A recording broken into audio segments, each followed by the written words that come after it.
આપણે બધાએ પવિત્ર સ્થાનો વિશે તો સાંભળ્યું જ હોય છે, બરાબર ને?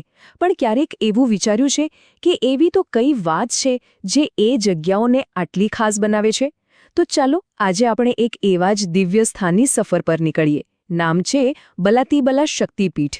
આપણે એના ઊંડા આધ્યાત્મિક વારસાને સમજવાની કોશિશ કરીશું અને સાથે મળીને તેના રહસ્યોને જાણીશું.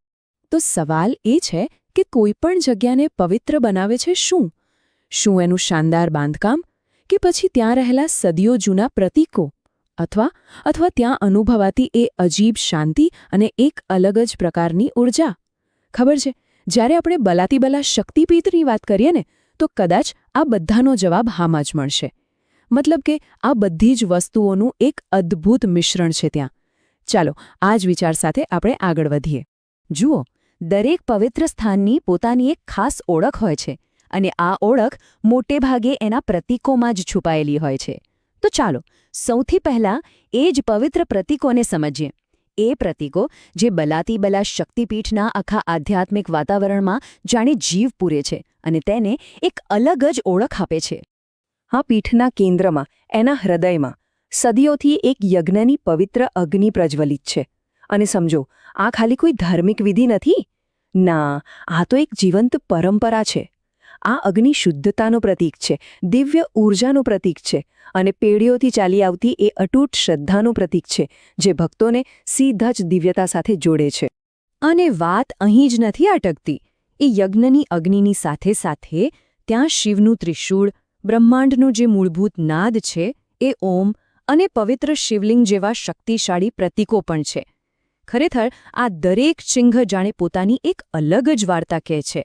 અને જ્યારે આ બધા સાથે મળે છે ત્યારે અહીંનું ભક્તિમય વાતાવરણ એકદમ ગહન અને સંપૂર્ણ બની જાય છે.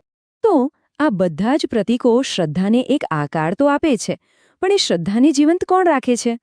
એના માટે એક માર્ગદર્શકની જરૂર પડે છે, ખરું ને? તો હવે ચાલો આપણે એ જ માર્ગદર્શક જ્યોત વિશે જાણીએ. એ વ્યક્તિત્વ જેમના જ્ઞાન અને ઉપદેશોએ આ પીઠને સાચા અર્થમાં એક આધ્યાત્મિક વિભૂતિ બનાવી છે. આ સ્થાન પર ભક્તિ અને જ્ઞાનનો જે પ્રવાહ વહે છે એ આવે છે એક દિવ્ય સંત, સ્વામી શ્રી સદાશિવ પાસેથી. એમની છબી જે આપણે જોઈએ છીએ એ ખાલી એક ફોટો નથી, પણ એમના ઉપદેશો તો આજે પણ હજારો લોકોના જીવનને સાચી દિશા બતાવી રહ્યા છે. એમ કહી શકાય કે એમની પ્રેરણા જ આ સ્થાનની આધ્યાત્મિકતાનો મુખ્ય આધારસ્તંભ છે. કોઈ પણ મહાન સંસ્થા હોય, એના મૂળ હંમેશા એના ઇતિહાસમાં ખૂબ ઊંડે સુધી હોય છે. તો ચાલો હવે આપણે પણ થોડા સમય પાછળ જઈએ અને એ ઐતિહાસિક ક્ષણને યાદ કરીએ, એને ફરી જીવંત કરીએ, જ્યારે બલાતીબલા શક્તિપીઠનો પાયો નંખાયો હતો. એ વર્ષ હતું 1952. વિચારો, દેશને આઝાદી મળ્યાને હજુ થોડા જ વર્ષો થયા હતા. આખો દેશ એક નવા ભવિષ્ય તરફ મીટ માંડીને બેઠો હતો અને બસ એ જ સમયે અહીં એક નવા આધ્યાત્મિક વારસાના બીજ રોપાઈ રહ્યા હતા. એટલે જ આ તારીખ ખાલી કેલેન્ડર પરનો એક આંકડો નથી, પણ એ શ્રદ્ધા અને સંસ્કૃતિના એક નવા અધ્યાયની શરૂઆત હતી. અને ખબર છે, આ ઐતિહાસિક સ્થાપના માટે જે દિવસ પસંદ કરવામાં આવ્યો હતો એ પણ કોઈ સામાન્ય દિવસ નહોતો. એ હતો વસંત પંચમીનો પવિત્ર તહેવાર. એ જ દિવસ જે જ્ઞાન અને કલાની દેવી મા સરસ્વતીને સમર્પિત છે. આ જોડાણ જ બતાવે છે કે પીઢીની સ્થાપના એ ખાલી એક ઐતિહાસિક ઘટના નહોતી, પણ એની પાછળ એક ખૂબ જ ઊંડું સાંસ્કૃતિક અને ધાર્મિક વિઝન હતું. ઓકે, તો આપણે પ્રતીકો જોયા, એનો ઇતિહાસ જાણ્યો અને એના માર્ગદર્શક વિશે પણ સમજ્યા. પણ આ બધાનો મતલબ શું? આ સંસ્થાનો મુખ્ય હેતુ શું છે? એ દુનિયાને કયો દિવ્ય સંદેશ આપવા માંગે છે? ચાલો હવે આપણે સીધા એના મૂળભૂત તત્વજ્ઞાનના હૃદયમાં જઈએ અને એને સમજીએ. આ પીઠનું જે કેન્દ્ર બિંદુ છે, જે મૂળ તત્વ છે, એ છે શક્તિની ઉપાસના.